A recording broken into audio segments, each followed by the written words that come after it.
Hi everybody, in this video I try to unravel a mystery.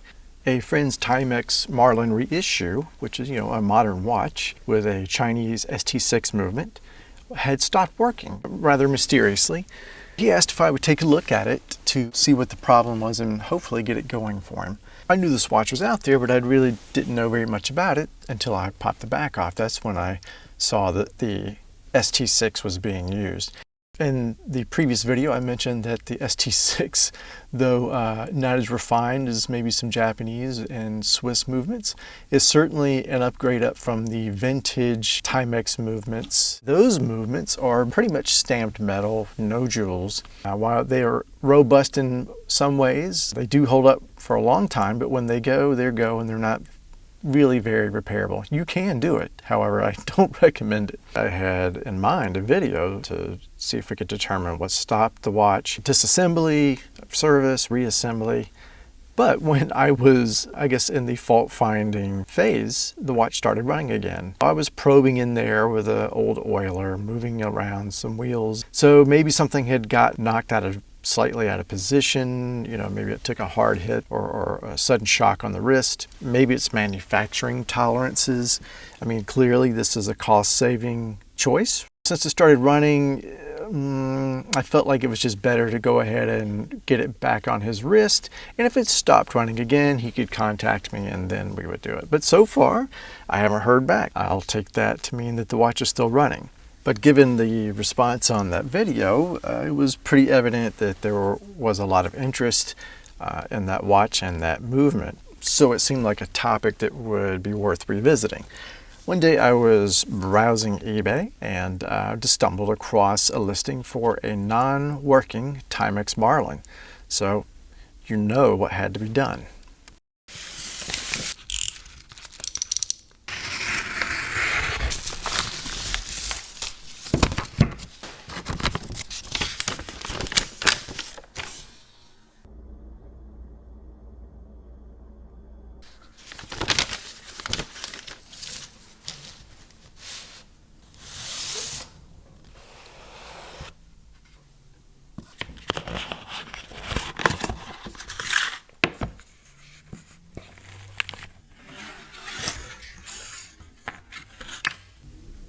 Okay, this looks brand new.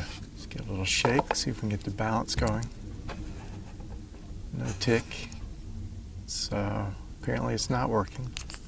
The band looks unworn, just some bends from being boxed, it looks like. And there's some plastic on the back here still. Has it been worn? Is there a plastic on the crystal? Don't think so.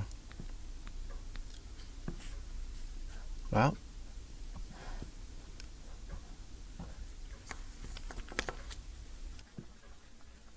it looks like we've got our candidate.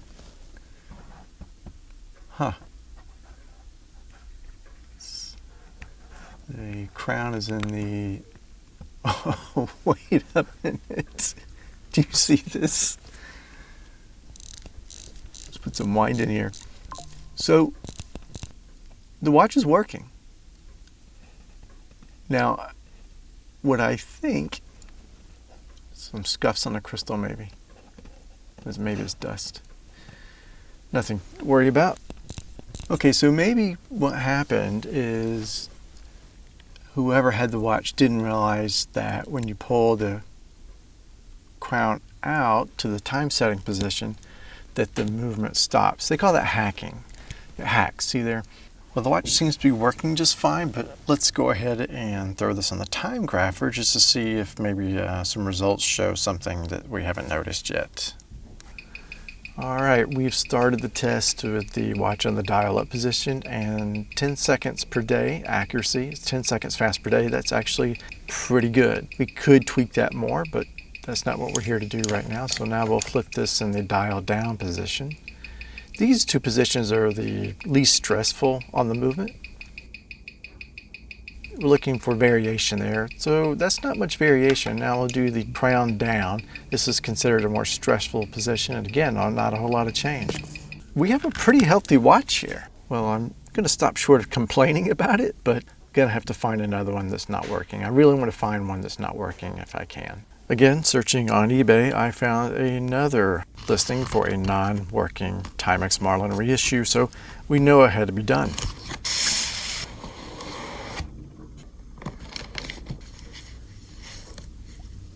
This one looks brand new too. Still got the plastic on the back. Let's see. Okay, well. All right, well, this one runs too. Well, maybe there's another issue here. Make sure it stops and starts.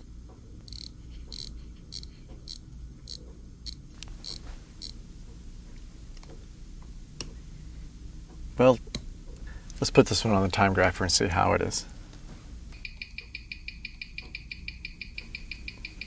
Okay, this one is clearly not as accurate as the other. It's got also a little bit of tiny bit of beat error. The amplitude's not quite as strong. Now that said, it could just need to be run in some. These oils have to run in some, provided it's oiled at all. But let's open this up and see how we can regulate this thing. See if we can get this closer to spec. Just nudge the regulator arm a little bit, see if we can lower the rate. Not quite enough, so we'll have another go.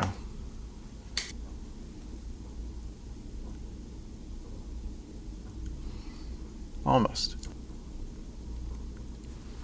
A little too much that time. Now we're going to see if we can bump it up just a little. So I'm going to leave it at about here and let this run in, because it'll change after it runs a few days. While it's maybe good luck, it wasn't the luck I was looking for. To advance the project, I bought this movement from Aliexpress. And you can see the resemblance here to the one in the back of the Marlin. This clearly has an automatic rotor here. They've just put in a manual wind version for the Timex. We'll put a little bit of wind in here. That actually brings up the point of probably the biggest difference between the automatic and the manual version. The manual version will have a different mainspring, and it will be able to wind up more fully and will run, should run at a higher amplitude than the automatic. Well, the amplitude is not terribly off. It gets a little low, but it also could just need time to run. You can see the rate varies quite a bit. But this is going to be our donor candidate. We're going to disassemble this and reassemble it to get just a better sense of this movement. So the ST6 here is an automatic, and we'll start with unscrewing the oscillating weight.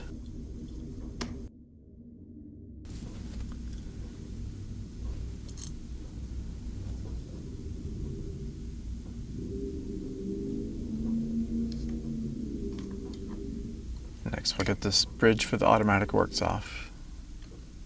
2 little screws. I'll see how much I have to pry to get this bridge up. Hi everybody, this is Editing Matthew. The camera died, but this is what it looks like underneath there, the bridge and the wheels for the automatic works. I'll go back on the reassembly and show a little more detail on these. There's 4 or 5 little wheels here. It was actually more complex than I anticipated. I was expecting something more like Seiko. I have to push and hold that click over, release the power from the mainspring.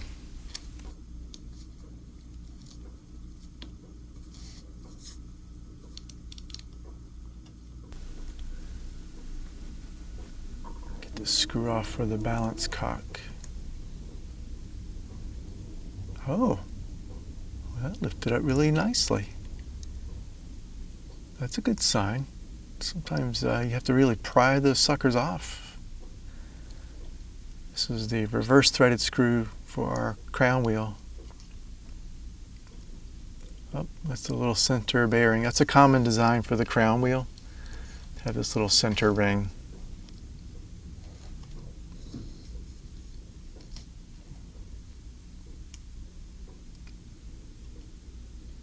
Get our ratchet wheel off.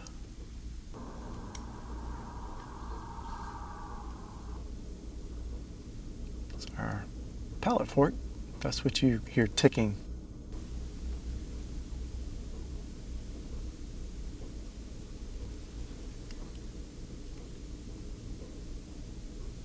Pallet fork is held on by 2 screws. Oh, that was not as gently as I would have liked. Looks okay.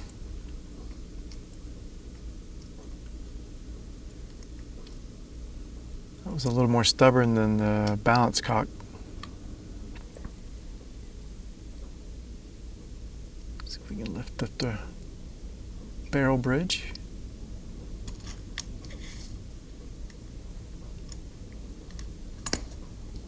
That wasn't too bad.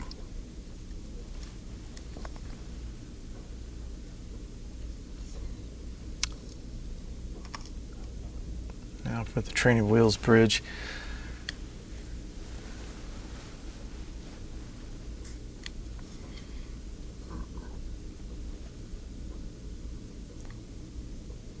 Oh, I lifted right up. Man. So there's definitely some good aspects to the construction. Get these wheels removed. Huh.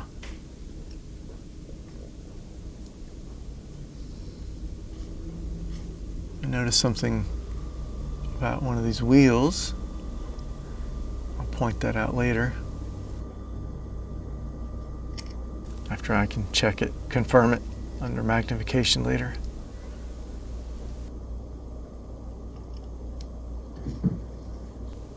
And this little brass piece here is what hacks the movement. It moves with the sliding clutch pinion. See, it's in that groove, and when you move the pinion into the setting position, it stops the balance.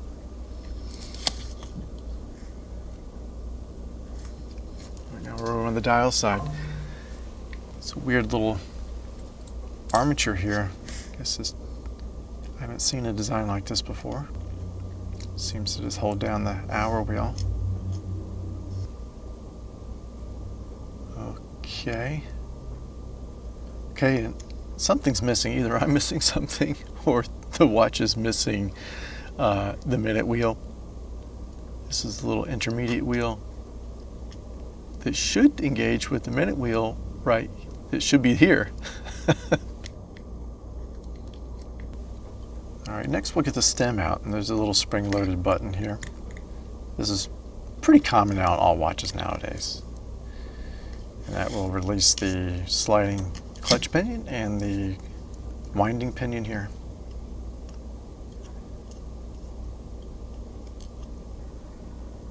Now we'll take this little cover off. It has, underneath it has the setting works, or yoke, setting lever, and that sort of stuff. This little cover also acts as a little spring for the setting lever. And that's the setting lever that we push through on the other side. Spring for the yoke, and that's the yoke. And this is the movement disassembled, -1 minute wheel. Unless I'm missing something, there's some design that I haven't seen before, or I'm not understanding here, but I think we're missing the minute wheel. It's a nice movement. I can't fault the movement for whatever happened with that minute wheel. It's certainly not the finest crafted piece, but I've taken apart far worse, that's for sure. And of course, it's always easier to take apart something than it is to put it back together. Putting it back together will be yet another test, probably a better test on how well their manufacturing tolerances are. I did notice something that I'll point out when we start putting it back together. So look, I'm not going to do a full service on this. I'm not going to wash these parts. I'm not going to lubricate everything. I might succumb to the temptation to lubricate a few things just to see if we can have any effect on the time grapher numbers, but let's jump on back into the reassembly. All right, so yeah, I mentioned the missing minute wheel. This is the other thing that I saw. You can maybe hopefully see this, the pivot here on the end is bent. Now this is where the seconds hand would attach. This is repairable, but this is a new movement. shouldn't have to. I don't think it's a manufacturing issue. I think this is a seller issue. Okay, I haven't done an ST6 before, but it's fairly standard, so just gonna run off my memory here. I am gonna put a little grease here between the winding pinion and the sliding clutch pinion. This will just make it a little easier to put back together. I can't help myself and go ahead and put a little grease on the stem.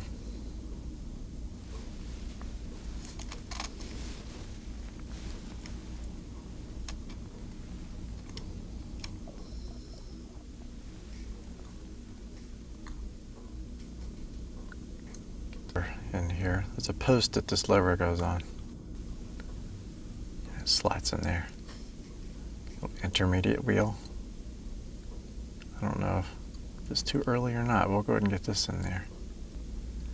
And drop our yoke in here. The yoke goes on that post there, and it has to slot into the groove of the sliding clutch pinion.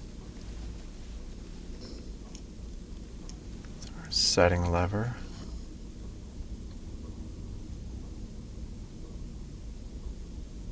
Come on.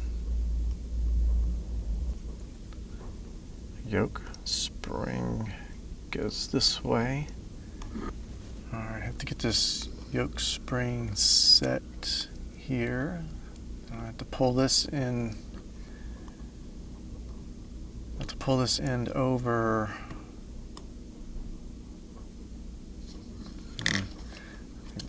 Try this, just the tweezers. Pull this end over to put pressure on the yoke.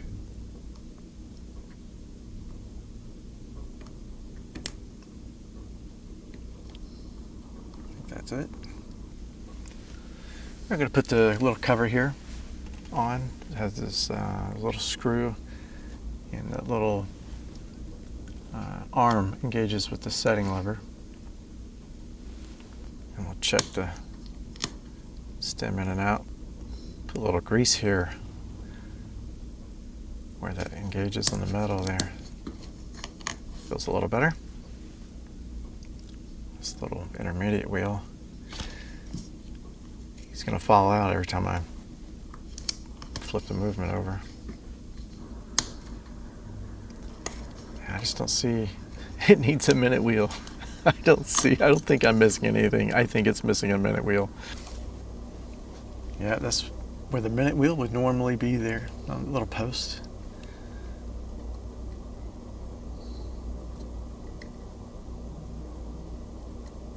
I'll put this little funky armature. I've never seen anything like this. If you've worked on a movement that has something similar, let me know.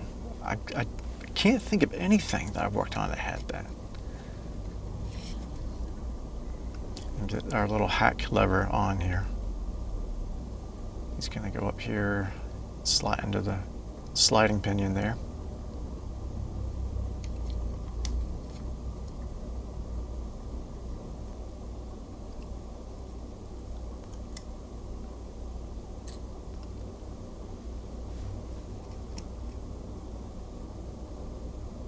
This is the easy part for the wheels.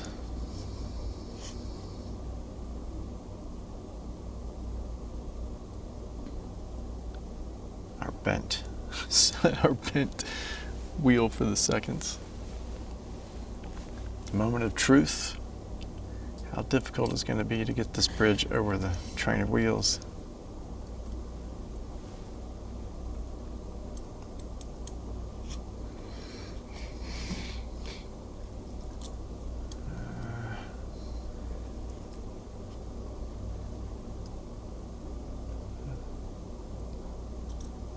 All this wobbling is, if the bridge wobbles, it's telling you it's not in place. Nudge these wheels.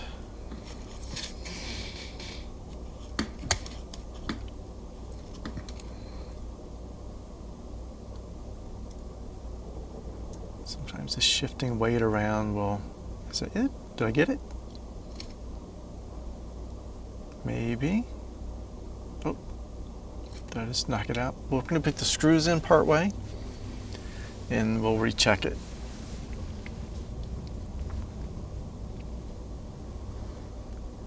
I do think it's in, so I'm going to hold this down while I tighten the screws. And we're good. That wasn't too bad. This isn't a bad little movement to work on. Get our barrel bridge on. Now, given the cost of this, is it cost effective to work on one of these? Probably not.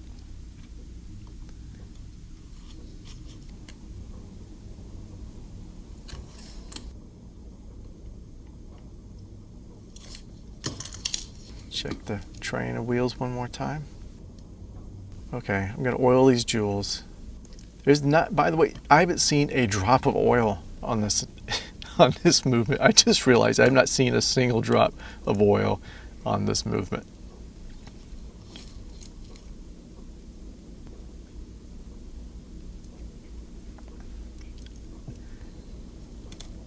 And per usual, I use 90-10, the lighter oil, on the jewels, and D5 on the maybe like on metal and metal.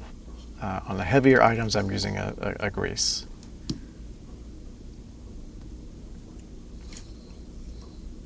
Get the ratchet wheel screw on here.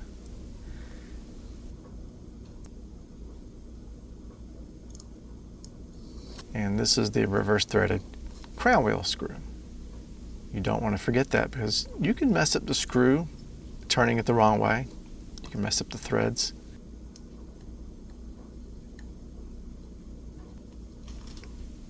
That looks a little better, maybe. A little bit of oil.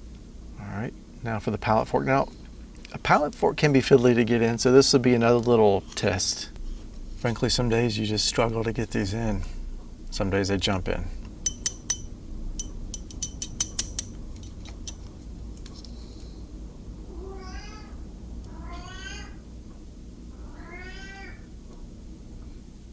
This one is not jumping in. Let's see if we can get our little pallet bridge on. This guy was tough to get off. Curious to see how much force, how fiddly he will be to get on.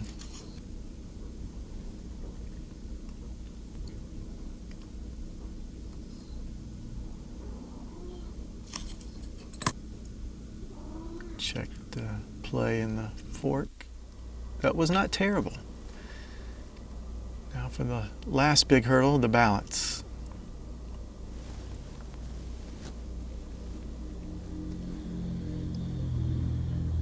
Trying to get this impulse jewel and pivot in place here. I think he's in.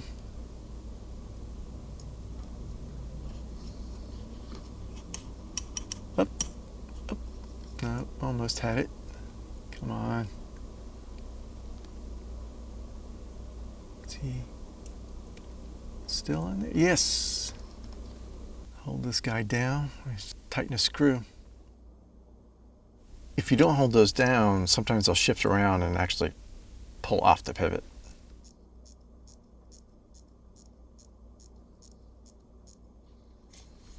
Okay, I can't help myself. I'm going to, since I've noticed there's no oil, I'm going to remove the jewels here from the balance and oil them properly. Again, not a drop of oil.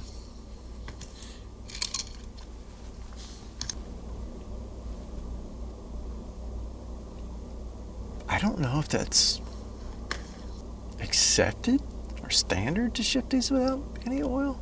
And you're just expected to either oil them yourself or just run them without oil because they're so cheap. I don't know.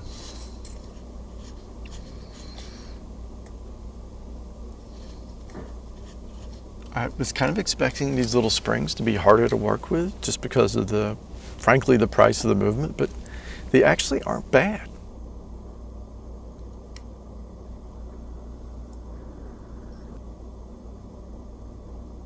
A little oil for the mainspring. I'm gonna go ahead and oil the jewels for this side.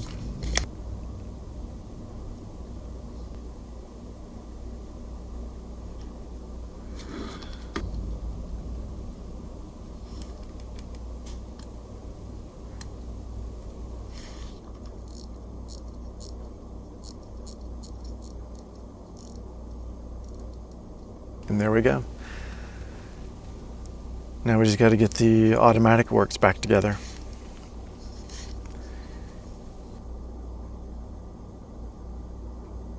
And this is what we're looking at after that quick and dirty, I don't even want to call it a service. I gave it some attention, but yeah, the amplitude is up and it's more consistent. That is an improvement. So I have a tip to the manufacturer of these movements. Oil them.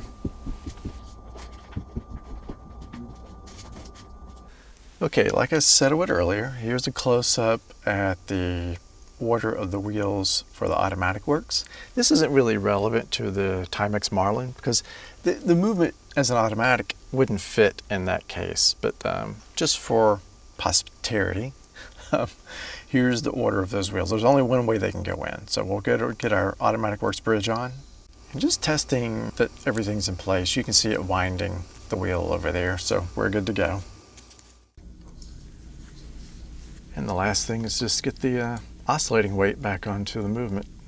Too bad I don't have the minute wheel, because then I could look at using this movement in maybe Frankenstein project. I know those can be controversial, but still fun. So yeah, that's it, an ST6. This is the heart that beats inside of the Timex Marlin reissue. Anyway, that's going to do it for this video. I hope that it's been helpful and entertaining, and I hope to see you in the next one. Until then, take care.